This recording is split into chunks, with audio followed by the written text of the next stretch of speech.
খান থাকবে কিনা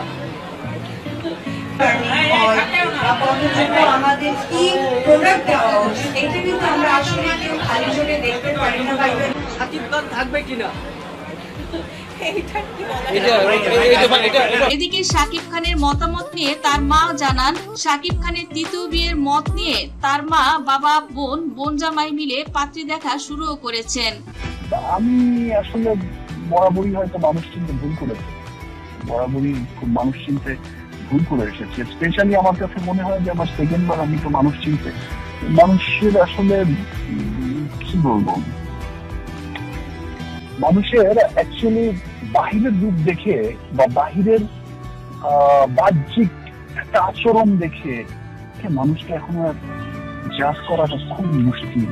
এদিকে শাকিবের ওই পারিবারিক সূত্র আরো জানায়, প্রতি ঈদে সিনেমা মুক্তির আগে শাকিবকে টেনে বিভিন্ন মিথ্যাচার করেন বুবলি। নিজের সিনেমায় যাতে প্রভাব না পড়ে এ কারণে শাকিব কিছু বলেন না। তবে গত ঈদে বুবলি যা যা বলেছেন এতে শাকিব ভীষণ রাগ করেছেন। এটা খুব বেশি আগের ছবি না, আর এরকমটা তো প্রায়ই হয়। আমরা তো খুব ওর সামনে খুব নর্মাল থাকি, বিকজ আমাদের জায়গাটা যেটা হয় যে ও বাবা মা হিসেবেই দেখে, এবং আমরা কথা বলছি, খুনসুটি করছি, ওকে হাসাচ্ছি, ওকে একসাথে আমরা জড়িয়ে ধরছি। দেন তখন আবার এমনও হয় যে ও আমাদেরকে মাঝে মাঝে স্পেস দেওয়া, যে আমাদেরকে দেখে সে ভাবছে যে মানে সে বুঝে নিচ্ছে বাবা মা মানে একসাথে কথা বলছে বা টাইম স্পেন্ড করছে, সো খুব নর্মাল থাকছে। কলকাতায় গিয়েও বুবলি সাক্ষাৎকারে বলেছেন শাকিব তার সিনেমার কাজে খুশি, যা পুরোপুরি মিথ্যাচার, এবং শাকিব খান বুবলির সঙ্গে কোয়ালিটি টাইম স্পেন্ড করছে।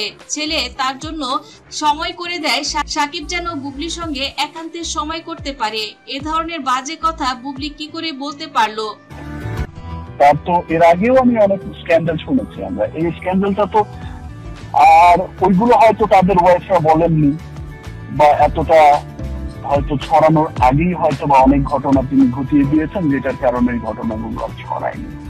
আমি দুইবারই কিন্তু এই ঘটনাগুলোয় আমি অনেক কিছু কিন্তু আমার ধারে নিয়েছি, আমার উপর দিয়ে দোষ চেপে গেছে, আমি নিজে চুপ করে বসেছিলাম, তাদের বিরুদ্ধে কখনো কিছু বলতে চাইনি, আজও বলছি না।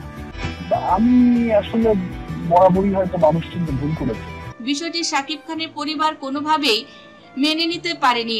যদিও এই বিষয়ে শাকিব খানের পরিবার থেকে বারবার বুবলির নামটি আসছে, অপু বিশ্বাসের নামটি আসছে না। স্পেশালি আমার কাছে মনে হয় যে আমার সেকেন্ড বার আমি তো মানুষ চিনতে, মানুষের আসলে কি বলবো,